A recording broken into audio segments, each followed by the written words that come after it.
1 दिन का समय है आपके पास। ये जो नीच चाल मेरे साथ चली है ना तुम दोनों में, इसका खामियाजा तो भुगतना पड़ेगा।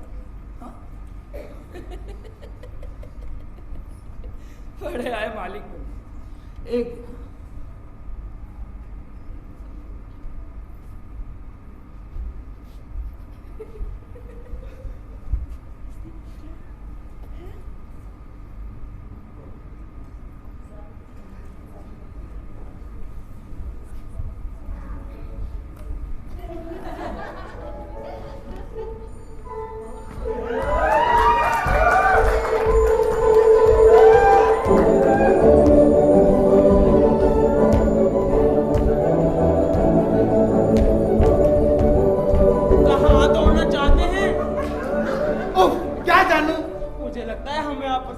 देखना चाहिए कि इस स्थिति में क्या किया जा सकता है।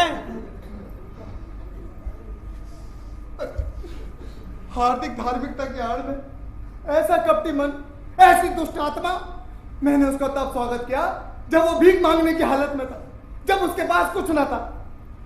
बस अब हो चुका। अब मैं धार्मिकता लिए लोगों से दूर रहूंगा और भविष्य में मुझे ऐसों से भयंकर घृणा होगी और ऐसों के लिए तो मैं शैतान से ही बदतर होऊंगा। आप झूठी धार्मिकता के प्रभाव में आ गए थे।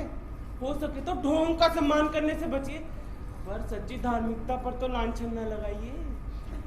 क्यों पिताजी, ये ठीक है कि उस नीच ने आपको चुनौती दी? क्या वो आपकी कृपाओं को एकदम भूल गया और अब अपने नीचतापूर्ण दम में जिस पर क्रोध उठता है वो आपकी दयाओं को ही आपके विरुद्ध हथियार के रूप में प्रयोग कर रहा है? हाँ बेटा, और बेटा मुझे ऐसा दुख हुआ है जो पहले कभी नहीं हुआ। आप मुझ पर छोड़ दीजिए, मैं उसके दोनों कान काट लूंगा। उसकी इस अशिष्टता को देखते हुए मैं जग नहीं होनी चाहिए। मैं देखते देखते उससे आपका पिंड छुड़ा दूंगा और इस मामले को निपटाने के लिए जरूरी है कि मैं उसे मार डालूं। इसे तो संभाल लो, जब भी तो मारोगे। इसे ही तो बचपना कहते हैं। इन तूफानी भावनाओं को जरा काबू में रखिए। हम एक ऐसे राज में रहते हैं जहां हिंसा सब कुछ बिगाड़ दे सकती है।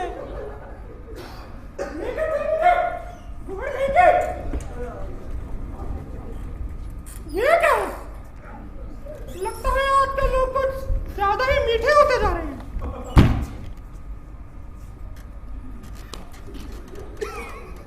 ये सब क्या भयंकर रहस्य सुन रही हूं मैं।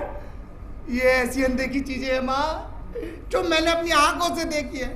आप देख रही है मेरी सेवाओं को मुझे क्या मूल्य मिला है। एक आदमी को मैंने अपने उत्साह में अपने घर रखा, उसकी प्रतिदिन सेवा करी और वो नीच मक्कार इसी बीच मेरी पत्नी का सत्युत लूटने का पापपूर्ण प्रयत्न करता है। मैं कतई विश्वास नहीं कर सकती हूँ कि उस भक्त ने ऐसी काली करतूत करनी चाहिए। क्यों? आपकी इन बातों से क्या मतलब है माता जी? अरे मैं कह रहा हूं ना, मैंने देखा है, अपनी आंखों से देखा है। मैं देख रही हूं कि यहाँ पर सभी लोग बड़े अजीब ढंग से जीते हैं और ये भी कि यहाँ पर सभी लोग उनसे द्वेष करते हैं। तो मुझे तब तक रुकना चाहिए था माता जी कि जब तक कि वो मेरी आंखों के सामने मेरी पत्नी के साथ आप मेरे मुंह से कुछ अनसन निकलवा दी। ना जाने मैं क्या कह दूं अगर आप मेरी मां ना होती तो। ये तो आपकी करनी का ठीक ही फल हुआ श्रीमान। आप है कि किसी पर भरोसा नहीं कर रहे थे और अब कोई आप पर भरोसा नहीं कर रहा। जाकर देखो कौन है। मैं बड़ी अच्छी स्थिति में हूं कि लोग मुझसे आकर मिले।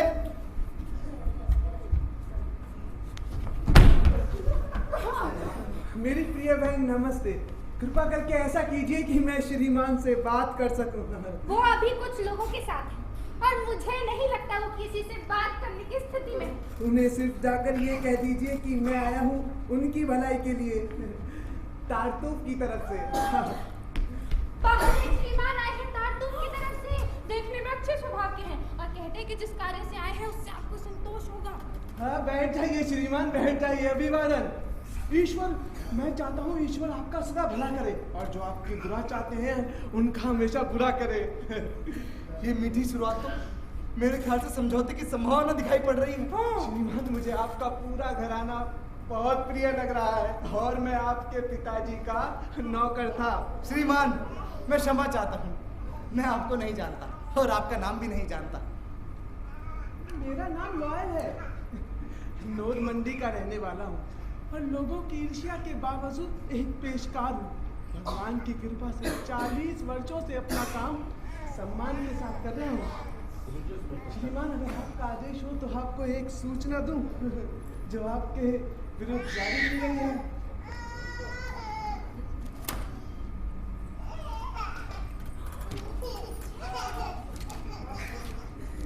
क्या आप यहाँ हैं कि? श्रीमान, आवेश में ना आए। अरे बैठ जाए। ये तो सिर्फ एक समन है, एक आदेश कि आप और आपके लोग ये घर खाली कर दे। हाँ, अपना सामान उठा ले और दूसरों के लिए जगह बनाए। जरूरी है कि देर ना हो, ना ही टाल मटोल। मैं अपने ही घर से निकल जाऊं? अरे अरे नालायक! अरे कोई तो पकड़ लो। अरे श्रीमान, आपको समय दिया जा रहा है और आदेश के अनुसार आपको समय दिया जा रहा है। मैं कल तक के लिए कार्रवाई स्थगित रखता हूँ। मैं सिर्फ रात काटने के लिए यहाँ आऊँगा, अपने 10 आदमियों को लेकर। कोई हुज्जत या शोरगुल ना होगा। रस्मी तौर तरीके के अनुसार आप मुझे चाबियां दे देंगे। हाँ, मैं इसका ख्याल रखूंगा कि आपके आराम में कोई खलल ना पड़े और कोई ऐसी बात मैं ना होने दूंगा जो नहीं होनी चाहिए। पर श्रीमान, आपको अपने छोटे से छोटे बर्तन तक को घर से बाहर करना होगा। मैं इस चीज़ का ख्याल रखूंगा कि आपकी सहायता के लिए मैंने अपने मजबूत आदमियों को चुना है जो आपका सामान बाहर करने में आपकी सहायता कर सके। श्रीमान, कार्रवाई में कोई बाधा ना दे, वरना जानते ही हैं आप। मैं हार्दिक खुशी के साथ इसी समय आपको अपने पास वे बची हुई 100 सुंदर सोने की लोई दे दूं, यदि मुझे उसके थूथन पर एक अच्छा सा मुक्का मारने का संतोष मिल सके। छोड़िए ना भाई साहब, माहौल को ना बिगाड़िए भाई साहब। मैं इस आश्चर्यजनक दुस्साहस को बर्दाश्त नहीं कर पा रहा और मेरा हाथ खुजला रहा है। सचमुच लॉयल साहब, आप तो बड़े बेलॉयल थे। आपकी इस अच्छी सी पीठ पर कुछ डंडे पड़े ना तो बुरा नहीं होगा। गंदी बातों के लिए मजे में सजा भी हो सकती है बच्ची। औरतों पर भी कानून लागू होते हैं।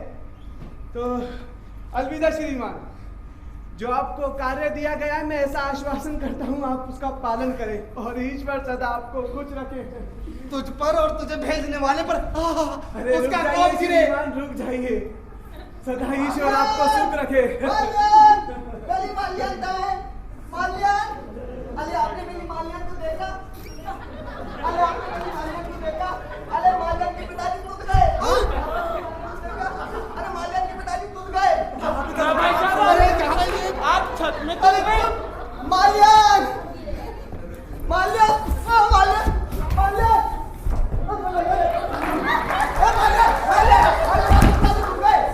अरे क्या कह रहा है ये? वो कह रहे मालियान के पिताजी लुट गए। वही तो मैं कहलाता। आपको तुरंत यहाँ से भाग जाना चाहिए। तालतूप अपने अधिकारियों के साथ आला है, आप तो दिलत ताल कर ले। मेरी बत्ती बाहर खड़ी है, आप तुरंत निकल जाइए। आपके लिए यहाँ लुकना मुश्किल वाला हो सकता है। जाइए अरे भाई जाइए, जाइए जाइए, आप जल्दी जाइए। जाइए। जाइए भाई साहब, आप जल्दी जाइए। कहाँ दौड़ना चाह रहे हैं? आपको ज्यादा दूर नहीं जाना पड़ेगा आवाज छोड़ने के बाद। बेईमान, तूने आखिरी समय के विरुद्ध मेरे लिए तीर रखा था। हाँ, नीच, पर मुझ पर ये तुम्हारा अंतिम वार है। अरे मुझे इन बातों से फर्क नहीं पड़ता। मैंने बताया ना, मैंने ईश्वर के लिए सब कुछ सहना सीखा। आपका भला है क्या? संयम। आपका तो गायब है संयम। हाँ, तो ये मुझे इन फालतू की बकझक से बचाइए और इनको गिरफ्तार करके लेके जाइए। नीच, क्या तुझे याद है कि मेरे इन दयालु हाथों ने तुझे तेरी गरीबी से उभारा है? हाँ, जो भी है, देखो मैंने पहले ही बोला, ये माँ बाप भाई बहन रिश्ते नाते मेरे गए, देखो कोई फर्क नहीं पड़ता। क्या इन्होंने कुछ दे रखा है क्या? तुम लेके जाओ इन्हें। बात मत कर। तेरी हरकतें मैं जानता नहीं हूँ क्या? मेरी? हाँ सार्जेंट साहब, चलना तो तुझे पड़ेगा अंदर। लेकिन क्यों? तेरे लौरा ने मुझे सब कुछ बता दिया। जो तेरा चेला है, तेरे तूने यहाँ पे क्या क्या गुल खिलाए सब मुझे पता है। चल। सार्थक साहब, बहुत सी लड़कियां हैं मेरे पास, मेरी भक्त है। हैं? देखिए कभी ना कभी तो आपको मेरी बात माननी पड़ेगी। इनमें डंडा दो।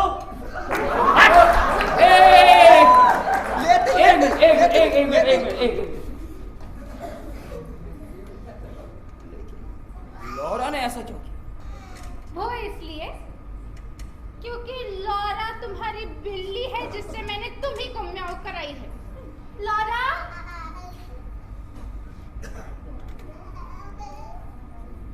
वो लौरा ने ऐसा किया क्यों? अरे मैं तो अपनी 2 दिन के लिए कुछ भी कर सकता हूँ। रेलगाड़ी को टक्कर मार दूं, हवाई जहाज से कूद जाऊं।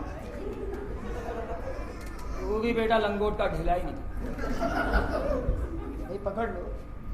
चला। हाँ हाँ बस। अरे